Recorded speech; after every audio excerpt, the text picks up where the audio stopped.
자, 이 시간 이제 누가복음 23장을 끝마쳐 보도록 하겠는데, 지난 시간에 이제 이어서 우리 50절부터 56절까지 함께 읽고 나눠보도록 하겠습니다.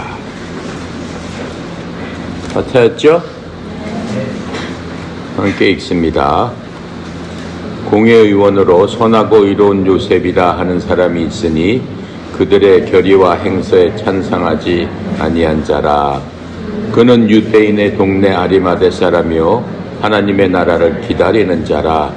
그가 빌라도에게 가서 예수님의 시체를 달라 하여 이를 내려 세보포에 싸고 아직 사람을 장사한 일이 없는 무대 판 무덤에 넣어두니 이 날은 준비일이요 안식일이 거의 되었더라. 갈릴리에서 예수님과 함께 온 여자들이 뒤를 따라 그 무덤과 그의 시체를 어떻게 두었는지 보고 돌아가 향품과 유향을 준비하더라. 아멘. 예수님께서 십자가에서 돌아가셨다라고 하는 걸 지난 시간에 우리 봤습니다. 지난 시간에 본 규절 중에서 굉장히 중요한 규절이 하나 있어요. 지난 시간에 이제 예수님이 돌아가셨는데, 돌아가시고 나서 무슨 상황이 있었냐면은 성소에 있는 휘장이 위에서부터 아래로 확 찢어졌다라고 하는 바로 그러한 사건입니다. 예수님 돌아가셨을 적에 12시부터 3시까지 해가 저물었다고 했습니다.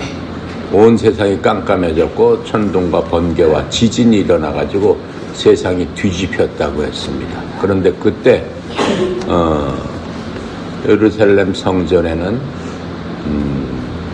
성소, 지성소 이렇게 돼 있죠. 성전이 둘로 나눠져 있습니다. 어떻게 생각하시면 되냐면은 성전의 크기는 지금 여러분이 보는 축구장 크기의 6분의 1에 해당합니다. 6분의 1에 해당하는 그 성전이 있는데 그 안에는 성소, 지성소 이렇게 둘로 나눠져 있다라고 성경은 말씀하고 있어요. 지성소는 약 10m 정도 됩니다. 그 지성소하고 성소하고 휘장으로 지금으로 보면 컷된 무슨 장막 같은 걸로 나눠놨어요. 나눠놔가지고 높이는 한 7, 8m 됩니다.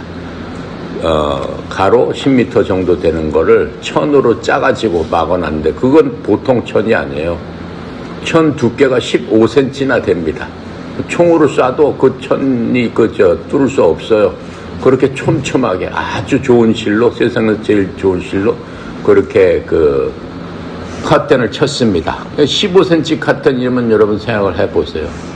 얼마나 두껍겠어요. 그걸 촘촘하게 실로 담았건데 쇠보다도 더 강한 그러한 것들을 갖고 있는 커튼입니다. 지성소라는 것은 뭐 하는 거냐면은 지성소는 딱 1년에 한 번만 제사장이 한 2,000명 됐었는데 제사장 중에서 그룹으로 나눠서 그 제사장을 관리하는 사람을 수제사장이라고 합니다. 수제사장은 엄청 많겠죠. 몇백 명 되겠죠. 근데 그 중에서도 제일 높은 사람은 딱 한 사람, 수대제사장이라고 하는 겁니다. 지금으로 말하면 교황 같은 사람입니다. 교황 밑에 수많은 추기경들이 있죠. 그 중에서도 제일 높은 교황 같은 대제사장이 1년에 딱 속죄일이다라고 하는 날 1년에 딱 혼자 거기를 들어갑니다. 대제사장 옷을 입고 그 안에 들어가서 그 안에 보면은 법궤라는 게 있습니다. 법궤는 예전에 모세가 10계명을 하나님으로부터 시내산에서 받아서 갖고 내려온 바로 그 돌판이 그 안에 들어가 있습니다. 그 다음에 모세의 형 아론이 이집트에서 백성들을 데리고 나올 적에 아론이 갖고 있던 그 지팡이를 통해서 많은 기적을 보여줬죠. 근데 그 지팡이에 나중에 뭐가 열매가 맺었다고 그랬어요? 지금으로 따지면 아몬드 열매가 맺었다라고 나와 있어요, 성경에. 그러니까는 마르고 죽은 그 나무에 아론의 지팡이에 싹이 나가지고 아론의 열매가 아몬드 열매가 맺혀 있는 그 지팡이도 그 법궤 안에 집어넣었다라고 얘기하고 있습니다. 그 다음에 이스라엘 백성들이 40년 동안 광야에서 있을 적에 아침마다 하나님께서 뭘 주셨어요? 천사의 음식인 만나를 주셨다라고 했습니다. 근데 그 만나를 갖다가 잘 보관해가지고 그 만나, 아론의 쌍난 지팡이, 십계명의 돌판, 그 세 가지를 법궤에다 넣어놨습니다. 그래서 그것을 법궤에다 넣어놓고 그 위에 그룹이라고 하는 천사 형상의 모양을 금으로 만들어가지고 그 그룹이 그 법궤를 덮고 있는 그 모양으로 해서 그 법궤를 덮어서 그것을 속죄소에다 넣어놓고 1년에 딱 한 번씩만 대제사장이 그곳에 들어가서 짐승의 피를 갖고 1년에 딱 한 번씩 들어가는 겁니다. 그게 무슨 피예요? 1년에 한 번씩 전 이스라엘 백성들의 죄를 사하여 주시옵소서라고 하면서 피 제물을 거기다 뿌리는 바로 그러한 일을 합니다. 그게 지성소입니다. 그래서 지성소는 제사장 중에서도 제일 선택된 대제사장 혼자서 거기서 들어갑니다. 그런데 대제사장이 거기로 들어갈 적에는 대제사장의 옷, 지금으로 따지면은 여러분 교황을 생각하면 돼요. 천주교 교황들이 입는 옷, 그런 비슷한 옷에다가 그 교황 옷이 두루마리처럼 생겼잖아요. 거기 밑에다가 방울을 달아 놓습니다. 방울을 달아 놔가지고 걸어 다니면은 딸랑딸랑 소리가 나죠. 그런데 그 대제사장이 딸랑딸랑 소리가 안 나고 그 안에서 아무 소리도 안 나면 대제사장이 그 자리에서 죽은 겁니다. 하나님께서는 하나님에 나오는 사람이 죄를 갖고 나오는 사람은 그냥 바로 그 죽이신다라고 하는 것들을 보여주시는 것 중에 하나입니다. 그래서 대제사장이 그 안으로 들어갈 적에는 자기의 모든 죄를 회개하고 하나님 앞에 가서 온 백성을 위해서 그렇게 하나님께 제사를 드리는 바로 그것이 속죄소, 지성소가 하는 그러한 일이었습니다. 그런 것들을 하기 위해서 일반 제사장들이 하루에 3시간씩 나눠서 계속해서 하나님 앞에 제사를 드리는 그러한 성소하고는 구분된 겁니다. 그런데 그 성소하고 지성소를 바로 나누는데 바로 그 커튼이 쳐져 있었다라고 지금 우리는 성경에서 배웠습니다. 그런데 예수님이 돌아가시는 그 순간 그 성소의 휘장이 15cm가 되고 7, 8m가 되고 폭으로 10m가 되는 성소 휘장이 위에서부터 아래로 확 찢어지면서 뭐가 다 보였다는 거예요. 그 안에 대제사장만, 오직 대제사장만 하나님 앞에 나가야 되고, 대제사장이 또 자기 죄를 회개하지 않고 나갔을 적에는 그 자리에서 죽는 하나님을 상징하는 그 법궤가 모든 사람들이 볼 수 있는 그러한 상황이 돼버린 겁니다. 지금 그거는 영적으로 봤을 적에 굉장히 큰 의미를 갖고 있는 겁니다. 그래서 우리가 그 마지막 구절을 하기 전에 한번 그 부분을 짚고 그 성소의 휘장이 무슨 것을 의미하는가라고 하는 것을 우리 한번 보겠습니다. 그건 지금 우리한테는 정말로 큰 의미가 있는 거죠. 마가복음 15장 38절에도 성전의 휘장이 위로부터 아래까지 둘로 찢어졌더라 라고 얘기를 하고 있습니다. 그래서 그 성소의 휘장에는 아까 내가 얘기한 대로 언약궤, 법궤, 그 다음에 백성의 죄를 1년에 속죄일에 한 번씩 뿌리던 바로 그 자리를 궁휼의 자리라고 합니다. 왜냐하면 하나님께서 그 피를 보고 백성들의 죄를 용서해 주시옵소서라고 해서 궁휼의 자리라고 부르는 겁니다. 그리고 아까 얘기했던 그 모든 것들이 이제 사람들한테 공개되는 바로 그 순간입니다. 히브리서 10장 19절부터 22절에 보면은 거기에 대해서 설명을 하고 있습니다.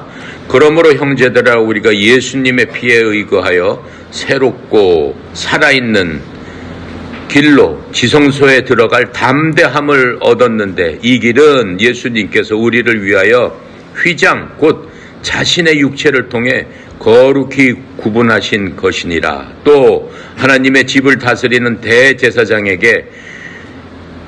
대제사장께서 이제 우리에게 계심으로 우리 마음이 뿌림을 받아 악한 양심으로부터 벗어났고 우리 몸이 순수한 물로 씻겼으니 우리가 믿음의 충만한 확신 속에서 진실한 마음으로 다가갈 것이니라. 이렇게 설명하고 있습니다. 이 말씀은 뭐냐면 예전에는 거기 들어갈 수 있는 게 사람들은 못 들어가요. 제사장도 못 들어가고 오직 한 사람 대제사장, 그것도 1년에 한 번만 딱 들어가서 하나님을 만나보고 하나님께 나갈 수 있다라고 지금 얘기를 하고 있습니다. 그런데 이제 휘장은 어때요? 곧 예수님의 몸이다라고 얘기하는 거예요. 예수님께서 십자가에서 찢어지셨잖아요. 피를 다 흘리시고 물을 흘리시고 온 몸에 상처를 입으면서 예수님께서 돌아가셨다라고 하는 겁니다. 그런데 그 휘장은 바로 예수님의 몸이었더라라고 하는 겁니다.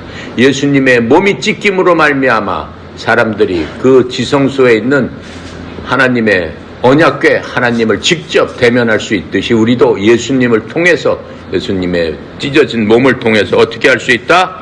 하나님을 직접 만날 수 있는 직통의 길이 열렸다라고 설명을 해주고 있습니다. 히브리서 6장 19절부터 20절에는 또 이렇게 설명을 해주고 있습니다. 우리에게 있는 이 소망은 혼의 덕과 같이 확실하며 굳건하여 휘정 안에 있는 것 속으로 들어가는데 앞서 달려가신 분 곧 예수님께서 멜기세덱의 계통에 따라 영원한 대제사장이 되사 우리를 위해 거기로 들어가셨느니라. 이제 더 이상 사람의 대제사장은 필요 없다라고 하는 거예요. 오직 예수님께서 우리를 위한 대제사장이 되셔서 그 대제사장이 하는 일이 뭐예요? 백성의 죄를 위하여 1년에 한 번씩 피를 갖고 동물의 피, 깨끗한 피를 갖고 하나님 이 피를 받으시고 백성들의 죄, 백성들의 생명을 살려 주시옵소서 그런 역할을 했는데 더 이상 그것이 필요 없다. 왜? 예수님께서 자신의 피로서 하나님 앞에 온전히 드림으로 말미암아 이제 예수님께서 대제사장이 되셨고 우리도 예수님과 함께 그 길로 들어갈 수 있다. 이제 우리도 하나님 앞에 가서 직접 하나님께 우리의 기도를, 우리의 소원을 하나님과 대제사장처럼 만날 수 있다라고 하는 그 길을 열어주셨다라고 하는 겁니다. 그래서 우리가 하나님을 아버지라 부르고 여러분이 직접 하나님께 기도할 수 있다라고 하는 거예요. 예수님 오시기 전에는 그것은 절대로 불가능한 일이었습니다. 하나님을 아버지라고 부르는 사람은 어떻게 한다고 그랬어요? 죽여버린다 그랬습니다. 아버지라고 부를 수 없어요. 아버지라고 부르는 사람은 어떠한 사람이다? 신성 모독을 한 사람이다 라고 얘기했어요. 예수님이 돌아가신 이유 중에 가장 큰 게 바로 그거 아닙니까? 내가 아버지의 뜻대로 이렇게 왔다. 하나님은 내 아버지다. 그랬더니 대제사장, 그 제사장, 서기관, 바리새인들이 뭐라고 그래요? 성경학자들, 율법 박사들 다 나타나서 뭐라고 얘기해요? 네가 하나님을 아버지라고 불러? 그럼 네가 하나님하고 동등하다는 뜻이냐? 이렇게 얘기하고 있잖아요. 그런데 지금 우리는 기도할 적에 하나님 아버지 이렇게 기도하잖아요. 아버지 저를 도와주시고 아버지 이렇게 기도하잖아요. 그럼 예전에 예수님이 당한 것처럼 우리도 그렇게 당할 수 있었다라고 하는 거예요. 그런데 이제 예수님께서 자신의 몸을 휘장을 찢은 것처럼 하나님 앞에 나갈 수 있는 그 휘장을 걷어내는 그 역할을 해주셨다 이거예요. 바로 그게 예수님의 십자가에서 능력이고 예수님께서 우리에게 해주신 사역이다라고 지금 얘기를 하고 있습니다. 그래서 예전에 구약에 사람들이 하나님 앞에 나갈 적엔 빈손으로 나가요. 절대 빈손으로 나가는 게 아닙니다. 나갈 수가 없어요. 나가는 사람은 하나님을 어떻게 한다는 거예요? 멸시하느냐라고 하는 거예요. 빈손으로 못 갑니다. 그래서 성경에서 아무리 가난한 사람도 비둘기 한 쌍 갖다가 비둘기라도 드리고 하나님 앞에 내 마음과 정성을 다 해라 이렇게 말씀하고 있는 겁니다. 그래서 우리가 지금도 하나님 앞에 나갈 적에는 우리가 헌금을 하는 이유가 뭐예요? 목사님 먹여 살리려고 해요? 뭐 가난한 사람 뭐 돕기 위해서요? 아니죠. 물론 그것도 포함됩니다. 하지만 중요한 건 뭐예요? 하나님께 내 마음을 드립니다 라고 하는 거예요. 내가 내 피로 드리고 내 뭘로 드릴 수 없으니까 대신 하나님께서 나의 주인이 되시고 하나님께서 나의 주님이 되시기 때문에 내 주님으로서 내가 가진 모든 것 주님께서 주셨으니 아버지 감사합니다. 무엇보다도 내 생명을 살려준 그 하나님을 내가 믿고 감사한 마음으로 그 감사함에 조금이라도 내 마음을 주님께 드립니다. 오직 하나님께 드린다라고 하는 거예요. 그래서 그 예물은 예전에 율법에 따라서 이스라엘 백성들이 드렸던 그 예물처럼 우리도 이제는 감사함으로 하나님 앞에 제사장을 통해서가 아니라 우리가 직접 하나님 앞에 드리는 놀라운 은혜를 받았다라고 하는 것을 잊으면 안 됩니다. 그래서 이제 더 이상 이 땅에는 예수님이 올라가신 이후에는 성전이라는 건 없습니다. 그래서 교회를 성전이다라고 얘기하는 거는 그건 안 되는 겁니다. 그건 구약적인 얘기죠. 이제 더 이상 그러한 성전은, 그러한 지성소는, 그러한 곳은 이 땅에는 존재하지 않습니다. 오직 예수 그리스도가 우리의 성전이 되신다라고 하는 겁니다. 또 그 성전에 드리는 예물, 더 이상 그런 뜻의 예물은 존재하지 않습니다. 또 제사장한테 모든 것들을 드림으로 말미암아 제사장을 통해서 하나님 앞에 드렸던 그러한 시대는 지나갔습니다. 예수님께서 직접 우리의 대제사장이 되시고 예수님께서 우리의 제사장이 되셔서 우리를 위해서 중보하시고 직접 우리에게 모든 것들을 받으시는 바로 그러한 분이 되는 겁니다. 그리고 구약에서 율법에 따라서 뭘 어떻게 하고 뭘 어떻게 하고 뭘 어떻게 하고 그 모든 것들은 이제 다 지나갔다, 필요 없는 것이 되었다라고 하는 겁니다. 그래서 이렇게 구약의 시대가 마감되고 이제 예수님께서 돌아가시면서 무슨 말을 했다고 그러셨어요? 돌아가시기 바로 내 영혼을 받아 주시옵소서. 바로 그 전에 무슨 말씀을 하셨다고 그랬어요? 돌아가시면서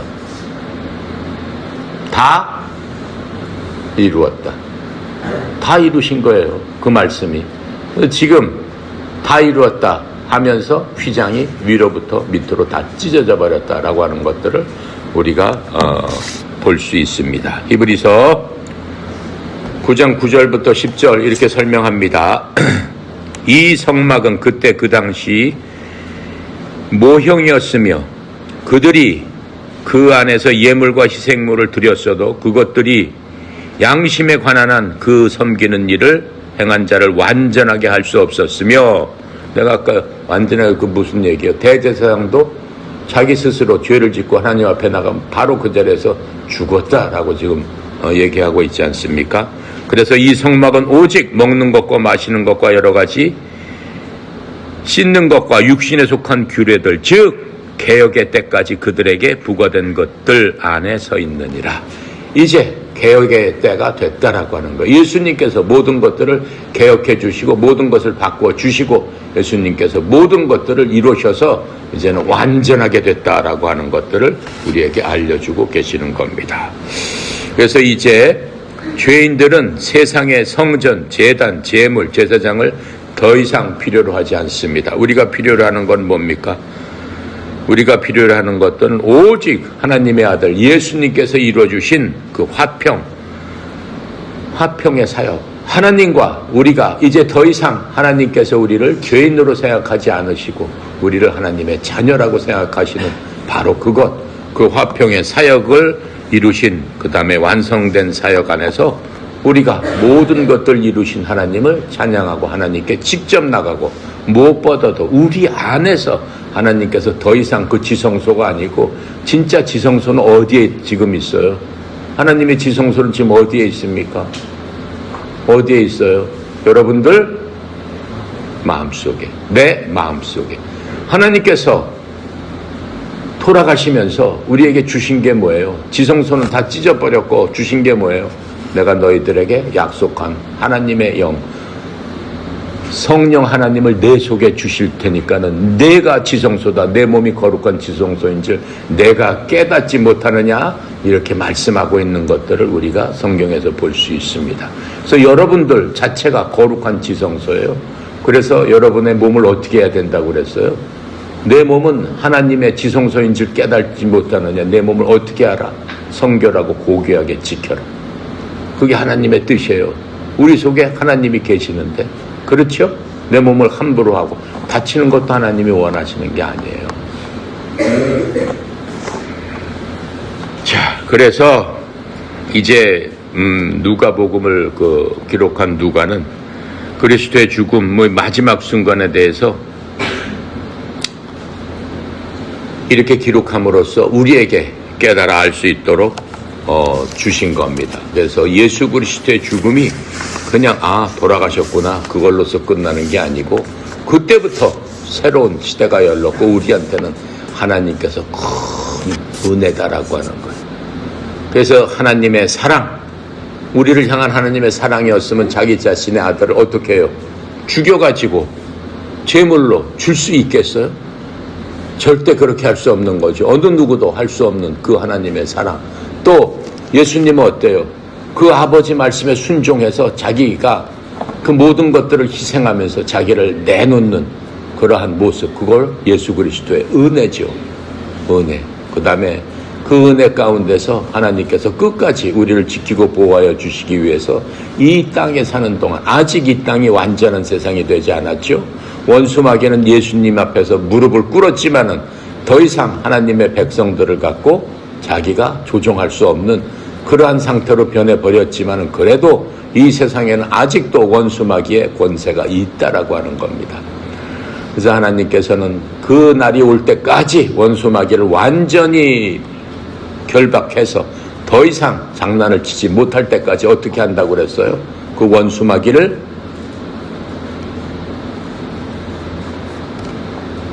침범하지 못하도록 우리에게 무엇을 주셨다? 성령 하나님을 주어서 우리를 끝까지 지키고 보호하게 하셨다. 언제까지? 우리가 이 땅을 떠나는 그때까지. 근데 이 땅을 떠나는 그때가 언제입니까? 우리의 육신이 소멸되고 우리의 영혼이 하나님 앞에 가는 그날까지. 근데 우리가 바라는 건 뭐예요? 우리 육신이 소멸되기 전에 예수님께서 이 땅에 다시 오시면은 우리가 육신이 소멸되지 않은 채로 하나님 앞에 갈 수 있다라고 하는 그러한 소망을 갖고 우리가 살아나가는 겁니다. 자, 그래서 이제 예수님께서 십자가에서 돌아가실 적에 남아있던, 끝까지 남아있던 사람은 누구라고 그랬어요? 끝까지 남아있었던 사람은 예수님을 따라다니고 예수님을 사랑했던 여인들이라고 얘기했습니다. 그 여인들이 끝까지 예수님의 죽음을 바라보고 애통해하면서 예수님 돌아가신 후에도 끝까지 지키고 무덤을 지키고 했던 바로 그 여인들, 힘없고 아무것도 없는 불쌍한 여인들이지만은 예수님의 그러한 것들을 끝까지 지켰던 게 남자가 아니고 여인들이었다라고 성경은 알려주고 있습니다. 그래서 이렇게 예수님께서 부활 아침에 무덤에서 가장 먼저 도착한 사람도 여인들이었죠. 이것은 정말로 여러 가지로 많은 의미심장한 그러한 말씀을 하고 있는 겁니다. 그래서 이제 오늘 읽었던 50절부터 56절에 보면은 예수님과 아리마대 요셉이라는 사람에 대한 얘기가 나오고 있습니다. 이 아리마대 요셉은 공회의원이라고 얘기했어요. 예수님께서 6번의 재판을 받으셨죠.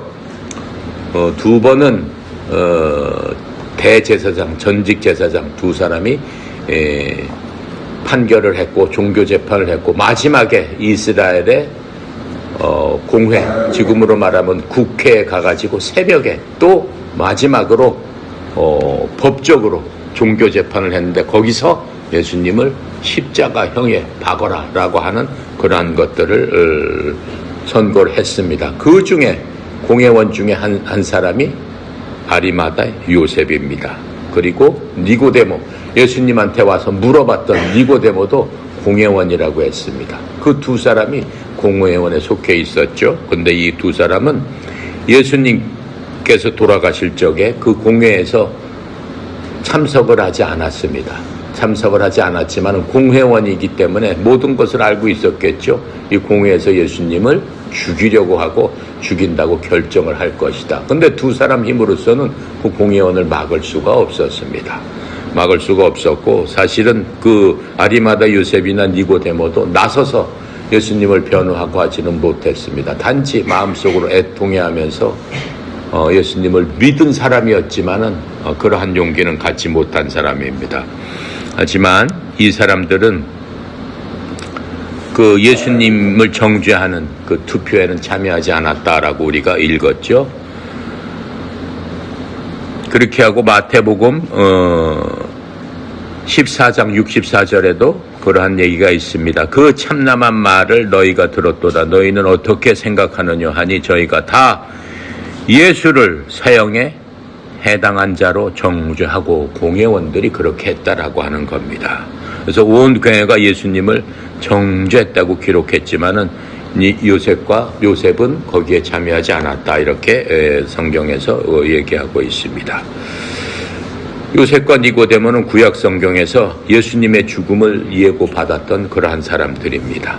왜냐하면 공회원이었기 때문에 많은 정보가 있었고 끝까지 가서 결국은 예수님을 죽일 것이다 라고 생각을 했습니다. 그런데 마침 그 아리마대 요셉은 굉장히 부자였어요. 부자였기 때문에 사형장이 집행하는 그 골고다, 그 언덕 옆에다가 새로운 무덤을 하나 마련해 놨습니다. 새로운 무덤을 마련해 놨는데 그게 아리마대가 마련한 요셉 무덤입니다. 이렇게 성경은 설명을 해주고 있죠. 하지만 아마 자신의 무덤은 아니었을 거예요. 아리마대 요셉은 굉장히 부자인데 자기가 죽으면은 뭐 호화롭고 좋은 데다 해놨겠지. 예를 들어서 사형장 옆에 그 무덤을 만든다면 그게 뭐 좋은 자리가 아니잖아요. 악한 자리지. 하지만은 이 사람이 무덤을 마련했다는 것은 아마도 예수님을 위한 무덤을 거기다 새롭게 장만해냈을 것이다라고 하는 겁니다. 그래서 이 아리마대 요셉 그 자신을 위한 것이 아니었고 예수님을 위한 바로 그러한 장소를 마련해 놓고 있습니다. 그래서 이 두 사람이 예수님께서 십자가에서 달리시는 동안에 뭘 다 준비했어요? 예수님의 장례를 위해서 필요한 물품들을 이미 다 준비해서 그 무덤에 그 숨겨놨다가 예수님을 돌아가시니까는 어때요? 공회 사람들이니까는 빌라도한테 가서 예수님의 시체를 거둘 수 있도록 해주세요라고 할 수 있는 권리가 있었습니다. 그러니까는 빌라도가 네가 알아서 처리해라 라고 해서 예수님의 시체를 받아다가 잘 장세를 지냈다라고 하는 것들을 우리가 볼 수 있습니다. 자, 그래서 이제 예수님이 돌아가시고 이제 새로운 무덤에 안치되었습니다. 새로운 무덤, 아리마대 부자 아리마대 사람 요셉이 만들어 놓은 그 무덤에 예수님께서 들어가셨습니다. 그 부분에 대해서 예수님 오시기 700년 전에 이사야가 이미 예언한 그 구절이 있습니다. 지난 시간에 우리가 이사야서 53장을 읽었죠. 1절부터 12절까지 읽었는데 이사야서 53장 9절에 보면은 예수님께서는 강포를 행치 아니하셨고, 강포라는 거는 악한 일들, 그러한 일들을 행치하지 아니하셨고, 예수님 입에서는 괴사가 없었으나 그 무덤이 언약과 함께 되었으며, 그 무덤이 언약이 아닌 악인과 함께 되었으며 그 묘실이 부자와 함께 되었도다.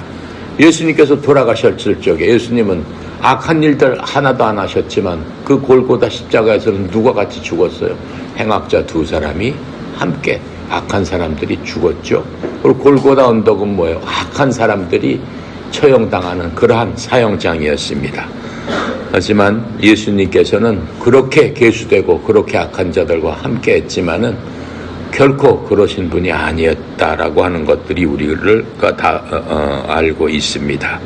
하지만 이 예언대로 예수님께서 이 땅에 오시기 700년 전에 예언대로 그대로 행해졌다라고 하는 것도 우리가 또 알 수 있습니다.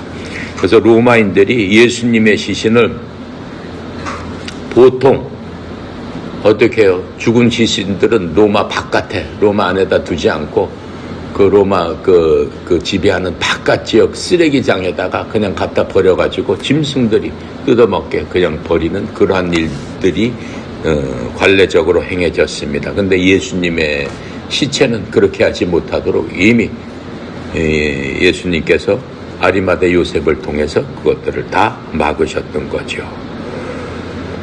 예수님의 시신을 이제 제대로 장사하는 것은 매우 중요한 겁니다. 하나님께서 예수님을 죽음에서 부활시켜야 되기 때문에 그렇습니다. 예수님께서 십자가에 지시고 무덤에 묻히신 다음에 사흘 만에 부활하셨다. 그게 고린도전서 15장 1절부터 10절에서 나오는 복음이란 무엇이냐라고 물어봤을 적에 고린도전서 15장 1절부터 10절이 복음의 기본 원리입니다. 예수님께서 이 땅에 오셔가지고 하신 일을 결과적으로 얘기하면은 십자가에서 모든 사람의 죄를 짊어지고 고초당하시고 죽으시고 묻히셨다가 사흘 만에 다시 부활하셨습니다. 그게 복음입니다. 그래서 사람들한테 복음을 전하고 너희들이 복음을 땅끝까지 전해라 라고 말씀하셨을 적에 제자들과 사도들과 모든 사람들이 전해야 될 게 바로 그것들이다라고 하는 겁니다. 그래서 우리에게도 예수님께서 주신 게 뭐예요? 너희들 땅끝까지 가서 복음을 전해라. 바로 그 말씀 아니에요. 그렇게 전했을 적에 우리가 기본적으로 전해야 될 게 뭐예요? 여러분 친구나 부모나 친척이나 주위 사람들이 믿지 않으면은 지금 이 말씀을 전해야 되는 거예요. 주님께서는 당신을 위해서 십자가에서 못 박히시고 죽으시고 돌아가시고 부활하셨습니다. 그렇게 얘기하면 야 그게 뭐 어쨌다는 거냐 도무지 모르겠다 이렇게 되는 거죠. 그래서 여러분들이 하나님을 아는 지식이 필요한 거예요. 그래서 여러분과 내가 누가복음을 통해서 이렇게 자세하게 왜 그분이 돌아가셔야 됐느냐, 왜 그분은 묻히셔야 됐느냐, 왜 그분은 부활을 꼭 하셔야만 됐느냐라고 하는 겁니다. 그래서 예수님의 시신을 제대로 이렇게 장사를 하고 엿새 동안 성경에 보면 창세기에 하나님께서 며칠 동안 세상을 창조하셨다고 그랬어요. 창세기 1장 1절부터 2장까지 가면은 뭐라고 써 있어요? 첫째, 하나님께서 하늘과 땅을 창조하시니라 라고 하시면서 세상의 별들과 그렇죠? 공중에 나는 새와 기어다니는 그러한 그 짐승들과 물속에 있는 물고기와 그 모든 것들을 창조하시고 육지와 바다를 만드셨습니다. 그것뿐만 아니고 하나님께서는 여섯째 날 사람을 만드셔서 하나님께서 만드신 이 지구의 가장 아름다운 곳에 그 사람을 살게 했습니다. 모든 동물과 식물과 모든 것들은 하나님의 축복 가운데 가장 온순하고 가장 하나님께서 만드신 사람과 친구가 되는 그러한 것들로서 하나님께서 그 모든 것들을 네가 지배하고 다스리고 번성해라 이렇게 하시면서 남자와 여자를 만들어 주셨습니다. 그게 하나님께서 주신 인간에 대한 축복이고 인간에 대한 사랑이다라고 하는 겁니다. 하나님은 인간을 사랑하셔서 그 모든 것들을 만들어 주셨음에도 불구하고 그 인간이 어떻게 해요? 간악한 하나님을 대적하고 하나님의 곁에 불순종했던 하나님께서 저주했던 저주에서 마귀가 돼버린 바로 그 마귀의 게임에 넘어가서 하나님께서 주신 그 평안한 곳을 버리고 마귀를 따라 나선 그러한 사람의 불행한 역사가 인간의 역사다라고 하는 겁니다. 그 역사가 벌써 6,000년이 됐다라고 하는 겁니다. 하나님께서 엿새 동안 만드신 그 아름다운 그 모든 세상이 마귀의 괴계로 말미암아 마귀의 거짓에 속은 인간으로 말미암아 완전히 파괴돼 버린 힘들고 어려운 이 세상이 됐다라고 하는 겁니다. 하지만 그것을 다시 고치시기 위해서 2000년 전에 예수님께서 하나님께서 직접 망가진 이 땅에 내려오셔서 첫 번째로 어떻게 하셨어요? 뭘부터 고치셨어요? 우리의 망해가는 영혼을 고쳐주셨다라고 하는 겁니다. 영혼을 새롭게 만들어 주셔서 마귀한테 속았던 우리의 모든 영을 죽이시고 새로운 하나님의 영으로 만들어 주셨습니다. 그게 뭡니까? 그게 고린도후서 5장 17절 뭐라고 말씀했어요? 이제 그런즉 누구든지 그리스도 안에 있으면 새로운 피조물이라. 봐라! 이전 것은 지나갔으니 새 것이 되었도다. 그게 여러분과 나 새로운 영혼을 가진 우리다라고 하는 겁니다. 이제 새로운 우리 영혼을 가진 우리가 하나님 앞에 덜덜덜덜 떨면서 무서워서 그냥 죽을까봐 벌벌벌벌 떨서 하나님 앞에 나가지 못하는 예전에 그러한 제사장이 아니고 이제는 하나님 앞에 담대히 나가서 하나님을 아버지라고 부르면서 하나님께 직접 대제사장처럼 우리 주 예수님처럼 나갈 수 있는 그러한 신분으로 바뀌었다라고 하는 겁니다. 이해가 갑니까?